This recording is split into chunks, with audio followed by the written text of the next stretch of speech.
Olá, dominadores! Estamos aqui para mais uma aula de análise de processos minerários. Já estou compartilhando a tela dos meus stories do Instagram.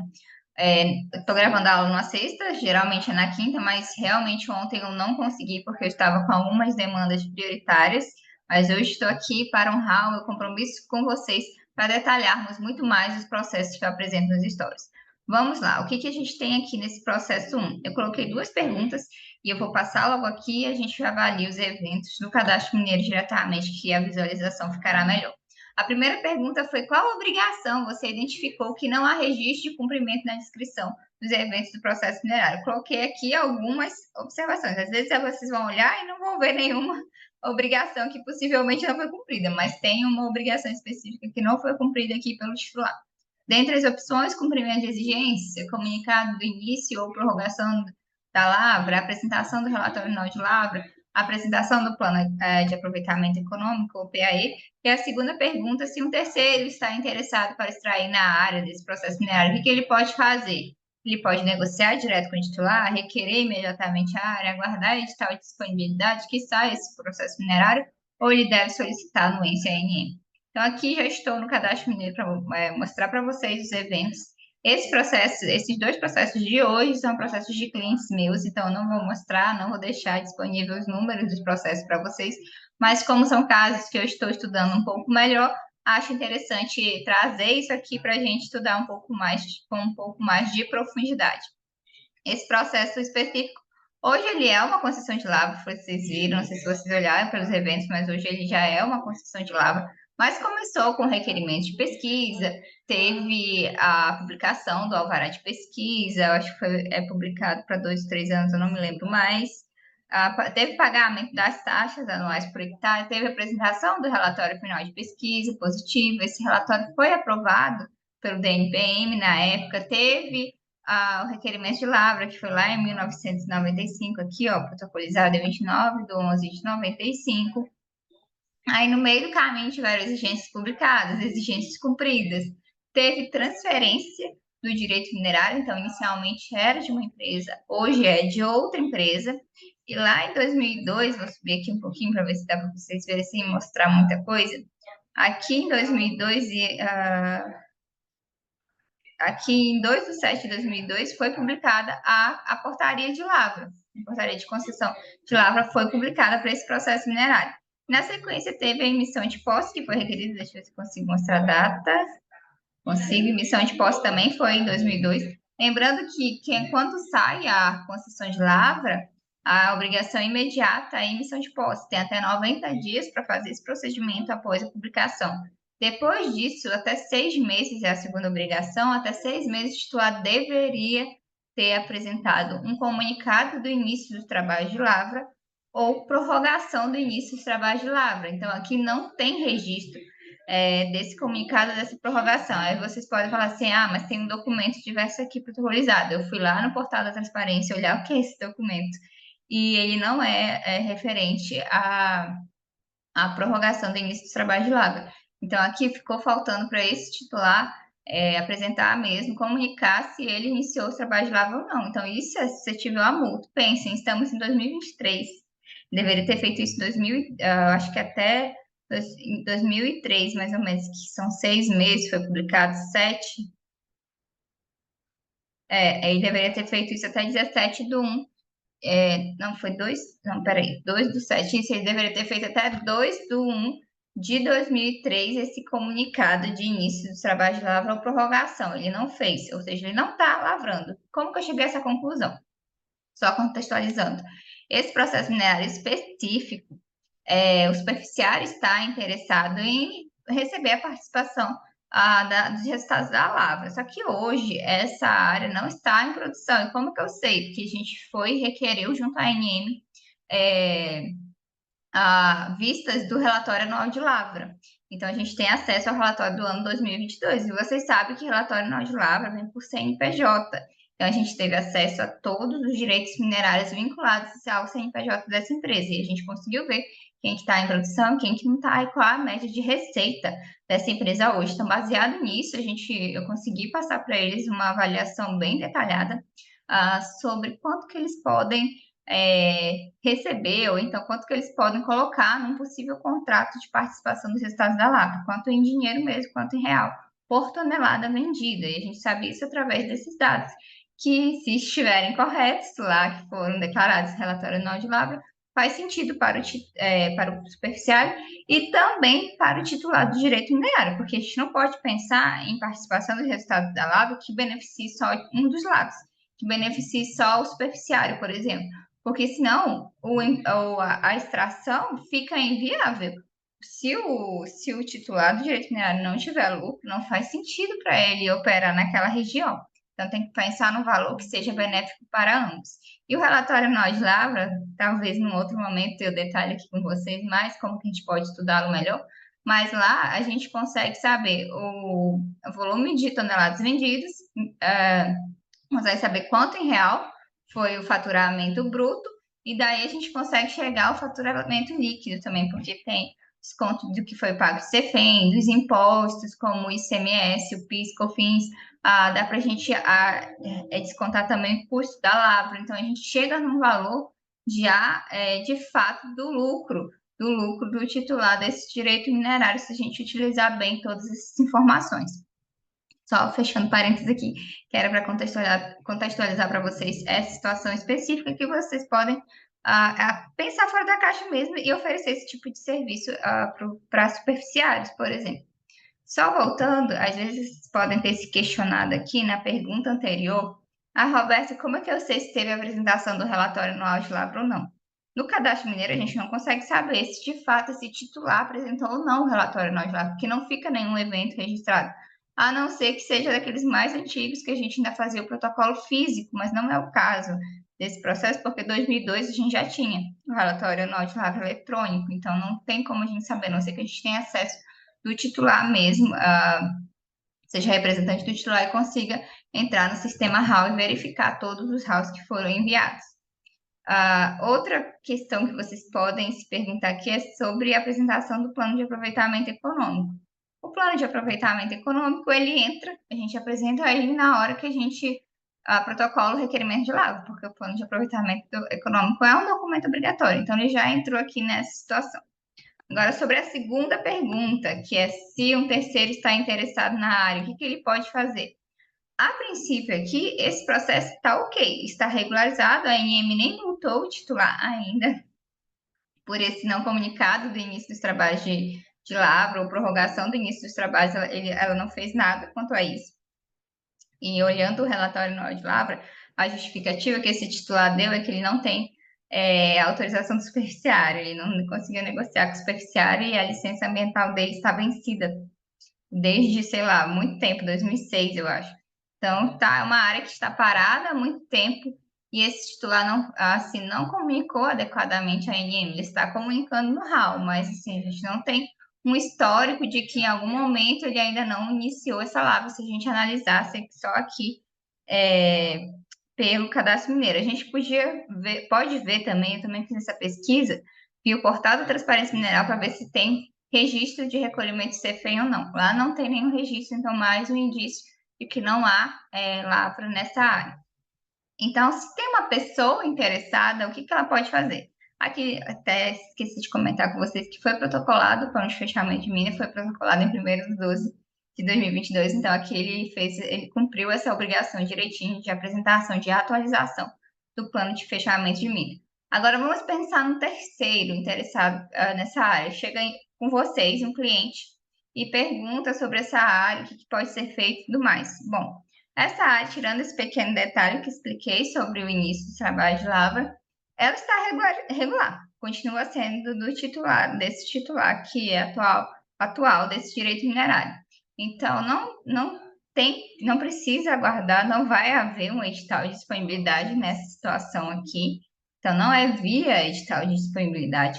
Não, também você não vai conseguir uma anuência direta da ANM e menos ainda requerer diretamente. Se você fizer o requerimento imediato sobre essa área, vai ser indeferido, porque existe esse processo ativo e regular, com o título de concessão de lavra regular.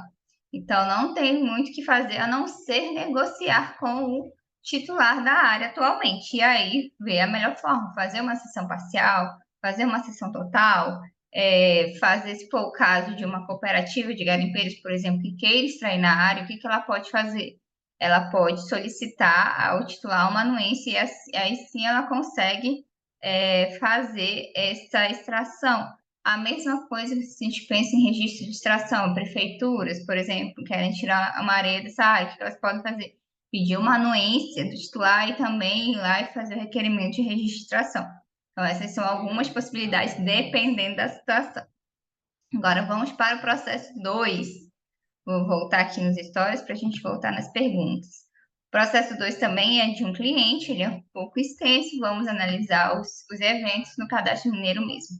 A primeira pergunta que eu fiz para vocês é: você acha que o titular do processo minerário 2 está cumprindo todas as obrigações? Sim ou não? Vamos discutir mais a respeito. Qual a recomendação você faria para o titular manter o processo dele 100% regular? E aqui coloquei algumas observações. Cumprir exigência, apresentar anuência do superficiário, comunicar o início dos trabalhos de lavra, apresentar histórico do pedido da licença ambiental, porque a princípio, só um histórico passou aqui sem querer. A princípio, quando a gente analisa um processo minerário, a gente procura, né, o que está faltando. Esse detalhe que vocês vão ver que está faltando nesse processo, ele é muito pequeno, igual desse outro que a gente viu aqui. Então, se a gente não estiver atento, a gente não consegue orientar o titular de forma adequada, para ele se regularizar o mais rápido possível. O que aconteceu com esse processo? Vamos entendê-lo. Foi um requerimento de pesquisa também protocolizado, teve o alvará de pesquisa válido por 3 anos, fez até aqui todas as obrigações, ó, comunicou o início dos trabalhos de pesquisa, teve pagamento das três taxas anuais, teve sessão total também efetivada, teve até aqui, olha, comunicado de ocorrência de outra substância antes da apresentação do relatório final de pesquisa, fez isso direitinho. Toda vez que vocês estão com o alvará de pesquisa, estão prestes a apresentar o relatório final de pesquisa, se estiverem pesquisando outra substância, façam esse comunicado antes de apresentar o relatório, porque se vocês só apresentarem o relatório com uma nova substância, a ANM não vai considerar porque vocês não comunicaram essa substância antes. Então, tomem cuidado com isso. Vocês podem até comunicar a substância e mesmo assim chegar à conclusão que não é viável, não tem viabilidade econômica essa nova substância. Tudo bem, é só vocês colocarem isso no relatório final de pesquisa, não tem problema nenhum. Teve aqui a vistoria feita pela ANM, teve exigência e veio a aprovação do relatório final aqui em 2018. E na sequência já teve o requerimento de lavra, que foi exatamente quase um ano depois. Quase perdeu o prazo, né? Mas fez direitinho, fez esse protocolo de requerimento de lavra. Aqui teve sigilo de informação minerária, isso por conta da resolução da ANM, que vê essas questões de documentos sigilosos, e teve a retificação da aprovação do relatório final aqui depois.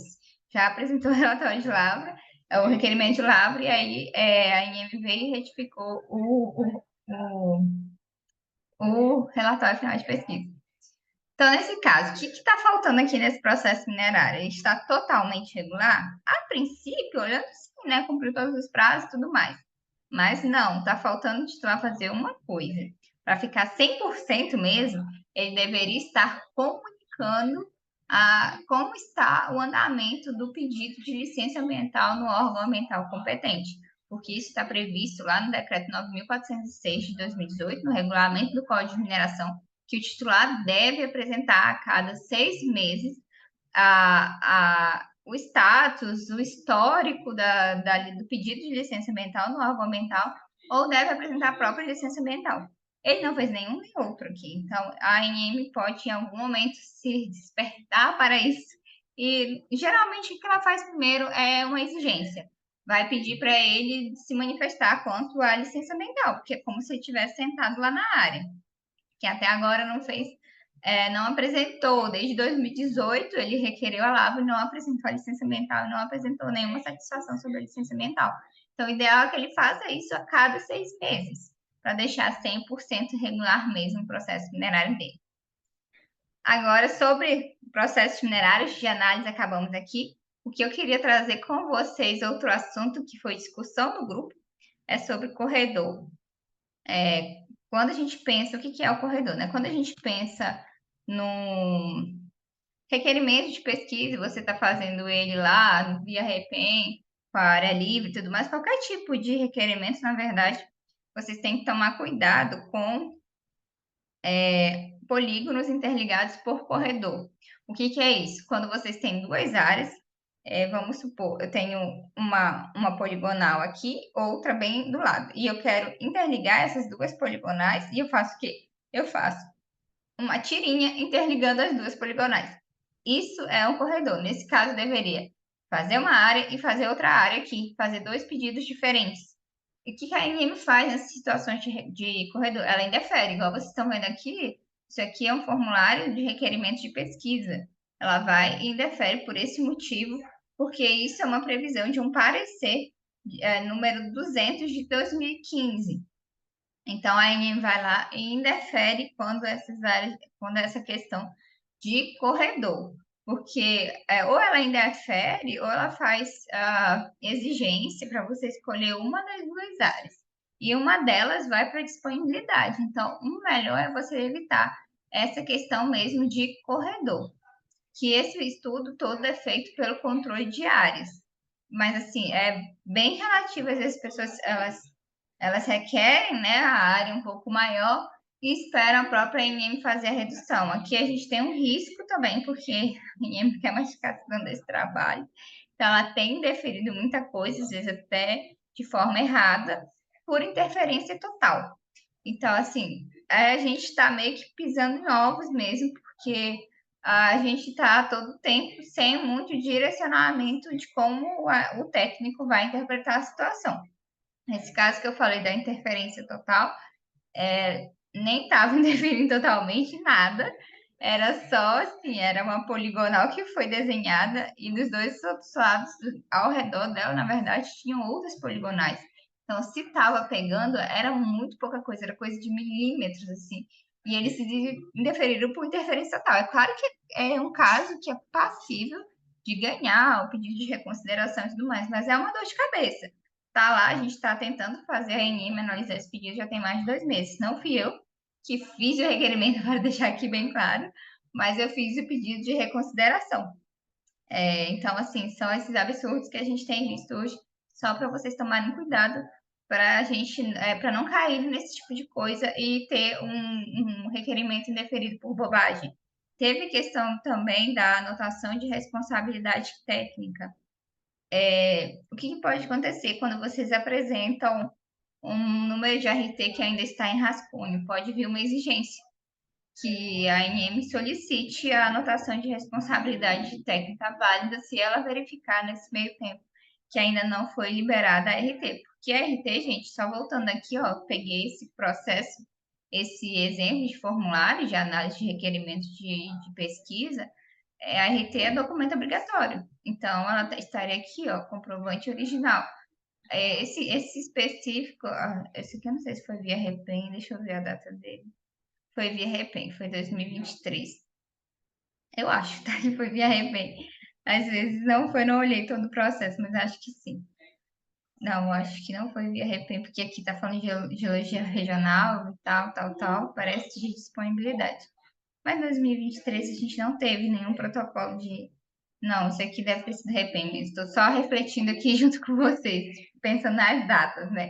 Que últimos protocolos de disponibilidade que a gente teve foi em 2022, que 2023 foi, deveria ser da sétima rodada e foi tudo suspenso. Enfim, só um parênteses gigante aqui. Mas que vocês têm que ter atenção para essas situações, esses motivos de indeferimento que já estão aqui presentes no formulário, para facilitar a vida de quem analisa na ANM, não é mesmo? Então, por hoje, eram esses casos que eu separei para conversar com vocês. Espero que ajude aí vocês no entendimento e a gente se vê na próxima quinta-feira com mais processos minerais para analisar. Até lá.